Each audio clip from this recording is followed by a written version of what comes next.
Saudara mahasiswa ITB memprotes kebijakan kampus yang bekerja sama dengan pinjol untuk pembayaran uang kuliah. Sementara pihak kampus mengklaim tidak mengambil keuntungan dari kerjasama dengan pinjol itu. Sejumlah mahasiswa Institut Teknologi Bandung ITB berunjuk rasa memprotes kebijakan kampus terkait skema pembayaran uang kuliah tunggal (UKT) dengan mencicil via aplikasi pinjaman online atau pinjol. Mahasiswa mengkritik karena bunga pinjaman yang dianggap memberatkan meskipun dengan cara skema cicilan. Mahasiswa berharap ITB dapat mengubah skema pembayaran uang kuliah tunggal dengan skema lain. Jadi sebenarnya kami kan menuntut untuk adanya penghapusan opsi penyelenggaraan dana berupa pinjaman online. Namun dari pihak rektorat, karena satu dan lain hal, mereka tidak bisa menghapuskan itu secara langsung. Namun mereka pada akhirnya berdasarkan negosiasi kami sepakat untuk tidak menjadikan skema pinjaman online ini sebagai opsi yang dipromosikan, sebagai opsi utama yang sebelumnya itu cukup dipromosikan. Pihak ITB menegaskan tidak mengambil keuntungan sepeser pun terkait kerjasama dengan aplikasi pinjaman online Dana Cita yang menyediakan skema cicilan pembayaran uang kuliah tunggal. Wakil Rektor Bidang Keuangan, Perencanaan dan Pengembangan ITB Muhammad Abduh menyebut ITB bekerjasama dengan Dana Cita sejak Agustus 2023. Namun aplikasi tersebut baru dimanfaatkan oleh mahasiswa pada Januari 2024. Yang meminjam pun tidak banyak, hanya 10 orang, ya, dengan baru-baru ini, begitu, dan semuanya baru-baru ini, dan itu pun lebih banyak adalah mahasiswa pasca sarjana. Harian Kompas sempat menganalisis makin tingginya biaya kuliah yang tidak mampu diimbangi oleh tabungan dan pendapatan para orang tua. Jika orang tua lulusan S1 menabung selama 18 tahun sejak anaknya lahir pada 1995 hingga masuk kuliah pada 2013, maka tabungannya mencapai 77,9 juta rupiah. Sementara biaya kuliah mencapai 84,7 juta rupiah. Kompas juga menganalisis jika orang tua lulusan S1 menabung dari 2013 sampai 2040, tabungan mencapai 299,2 juta rupiah. Sedangkan biaya kuliah di 2040 diprediksi mencapai 430 juta rupiah. Pengamat pendidikan Cecep Darmawan menyebut biaya pendidikan makin tinggi dan penggunaan pinjol untuk membayar uang kuliah melanggar undang-undang karena pendidikan tinggi harusnya untuk dibuat murah untuk semua kalangan masyarakat. Prinsip ya di dalam pasal 6 itu salah satunya keberpihakan pada kelompok masyarakat kurang mampu secara ekonomi. Masalah pendidikan tinggi sempat jadi perhatian Presiden Joko Widodo. Namun Jokowi justru terkaget-kaget mengetahui jumlah lulusan perguruan tinggi strata 2 dan 3 sangat rendah dibanding Malaysia dan Vietnam. Dan rasio penduduk berpendidikan S2 dan S3 terhadap populasi produktif itu juga masih sangat rendah sekali kita ini. Saya kaget juga.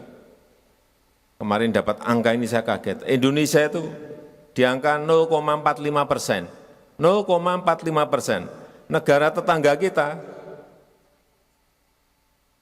Vietnam, Malaysia, sudah di angka 2,43%. Negara maju 9,8%. Jangankan pendidikan tinggi, masalah di pendidikan dasar juga masih dialami penduduk Indonesia. Bahkan yang tidak sekolah jumlahnya cukup tinggi mencapai 65 juta anak. Belum tamat SD 30,6 juta anak, sementara yang tamat SD 64,4 juta anak. Sementara siswa SD yang putus sekolah mencapai 40.623 anak.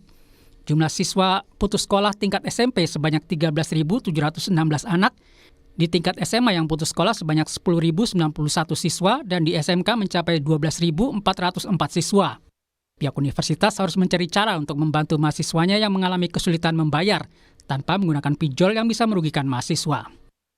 Tim Liputan Kompas TV.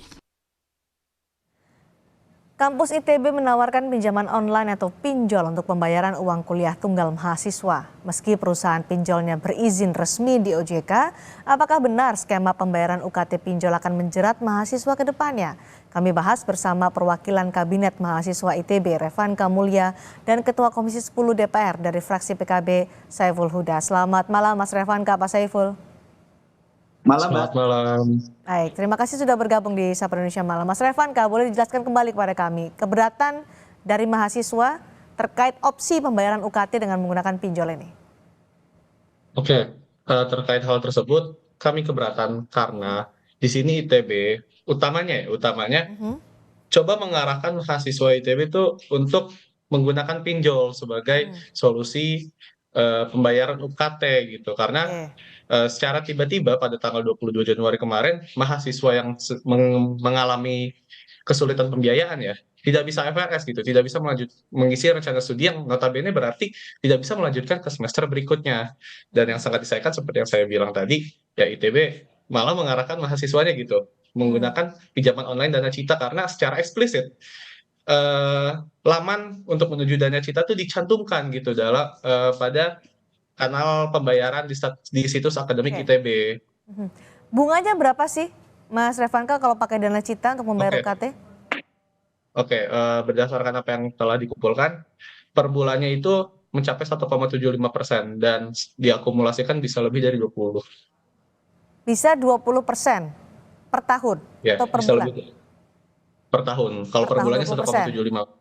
Oke, itu yang menjadi keberatan dari mahasiswa. Apakah dari kampus hanya mensyaratkan atau mencarankan opsinya hanya melalui pinjol? Adakah opsi lain menggunakan bank dengan cicilan 0%? Adakah opsi itu? Oke, terkait hal tersebut itu juga menjadi bahasan saat adanya pertemuan dengan pihak rektorat ya. Meskipun ada opsi-opsi tersebut gitu, kan terkait pinjaman kredit pendidikan nih ada dari Bank Mandiri juga dan banyak bank-bank lainnya ya. Dan Oke, dari pihak Direktorat Keuangan tuh pun mengklarifikasi bahwa ya ada bank yang menggunakan 0% gitu. Dan banyak juga opsinya sebenarnya ada keringanan, ada cicilan UKT. Nah, yang menjadi pertanyaan tuh kenapa lucunya tuh kenapa ITB malah mencantumkan Dana Cita ini di situs akademiknya pinjaman dan online gitu ya. merekomendasikannya juga gitu. Oke. Iya, Meskipun pinjaman online itu legal ya, terdaftar di OJK. iya. Hmm. Keberatannya meskipun itu legal, apakah takut nanti Oke, khawatir bahwa akan terjerat pinjaman yang lebih besar lagi begitu? Atau oke. terjerat Ya, bunganya? hal tersebut menjadi salah satu ketakutan kami ya karena dari kajian yang kabinet keluarga mahasiswa telah lakukan, student loan atau mungkin dalam konteks bahasan kalinya adalah pinjaman online Dana Cita ini kan pertama memiliki bunga itu sudah melanggar si Undang-Undang Pendidikan Ya, Tinggi yang dimana kalau ada pinjaman dana yang nggak boleh berbunga.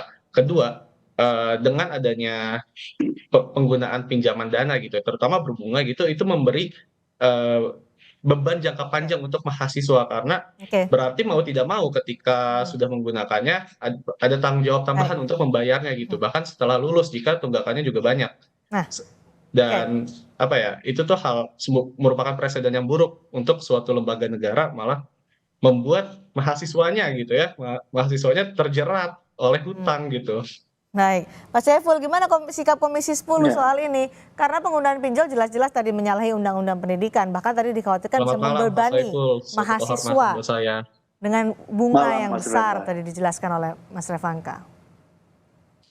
Ya, saya kira standing point saya ada 3-4 hal. Yang pertama, tawaran dari ITB untuk bekerja sama dengan pihak ketiga dalam ini Dana Cita, saya kira opsi yang kurang tepat, bahkan tidak tepat sebenarnya. Karena dalam jangka pendek dan jangka panjang tidak menyelesaikan masalah bagi mahasiswa yang tidak mampu membayar UKT.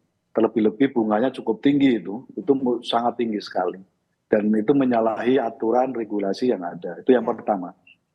Yang kedua, saya ingin sebenarnya fenomena ini sudah hampir seminggu berjalan. Saya ingin Kemendikbud, Mas Nadiem mengambil sikap mewakili pemerintah, di mana saya merasa kok absen gitu.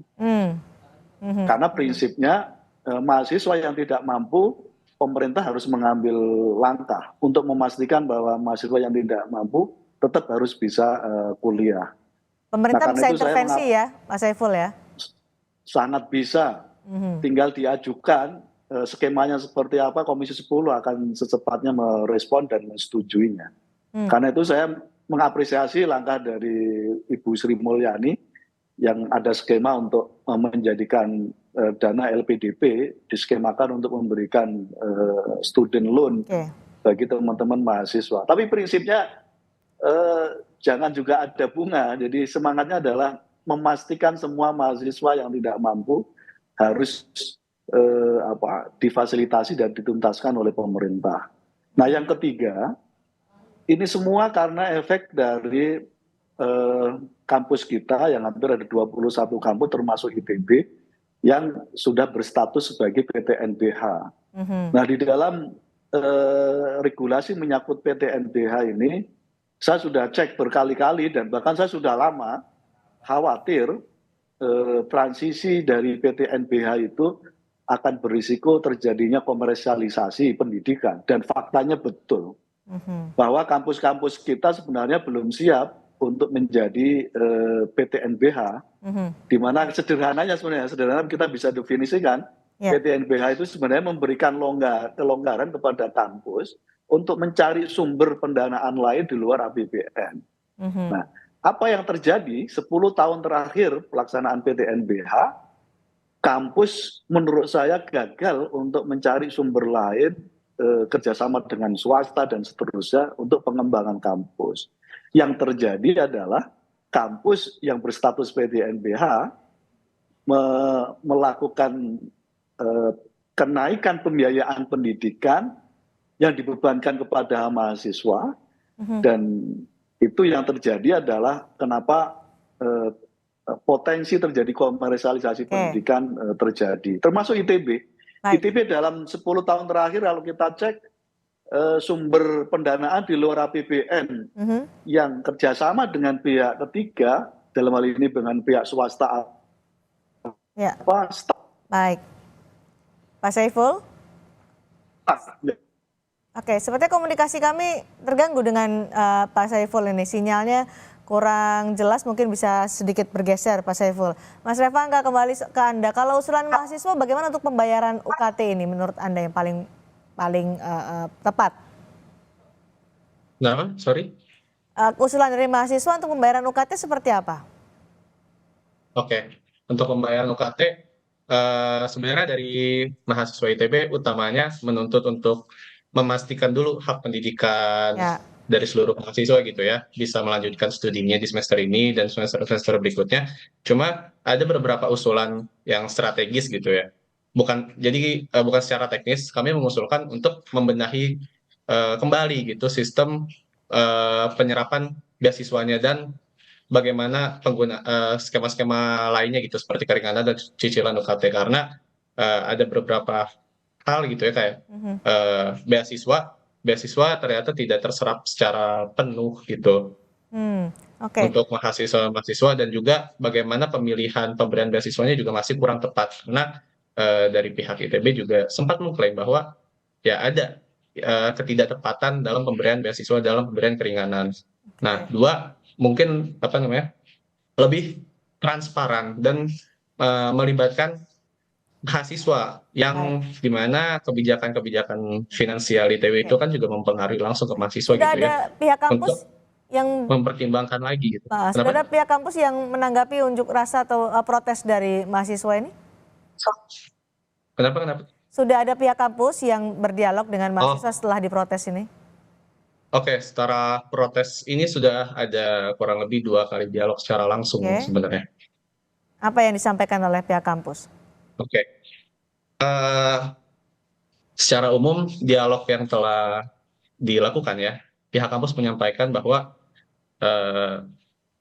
ya mereka akan mengupayakan suatu jawaban yang normatif gitu, makanya mereka akan mengupayakan, cuma ada beberapa hal gitu yang bisa didapat dari dialog tersebut, seperti misalnya pihak ITB dari keseluruhan mahasiswa yang belum bisa melanjutkan kuliahnya ya karena terkendala biaya, karena tidak bisa mengisi FRS, 182 mahasiswa reguler itu bisa melanjutkan FRS, bisa mengisi FRS, melanjutkan studinya. Namun yang sangat disayangkan di sini Fakultas Sekolah Bisnis Manajemen itu tidak menjadi bagian dari orang-orang yang dijamin, dan juga diskriminasi menurut Anda ya? Apa? Kenapa? Ada diskriminasi?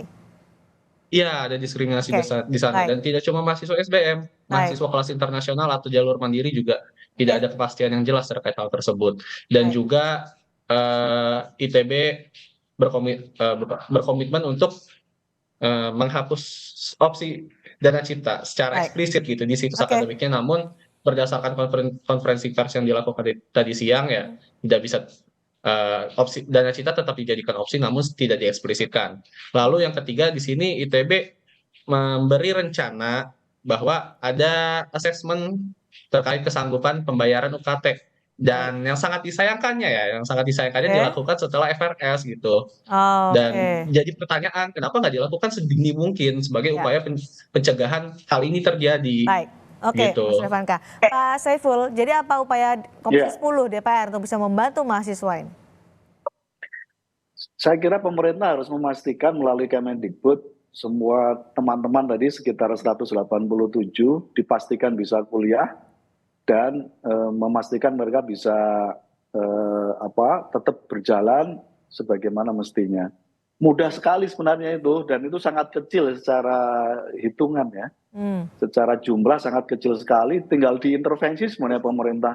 Karena pemerintah punya skema untuk pembiayaan UKT, ada pembiayaan yang lain yang sebenarnya bisa langsung dipastikan. Baik, baik. Mudah-mudahan ada titik temu supaya pembayaran UKT tidak malah membebani mahasiswa, tidak melanggar Undang-Undang Pendidikan. Terima kasih Mas Revanka, terima kasih juga Pak Saiful Huda sudah bergabung di Sapa Indonesia malam hari ini.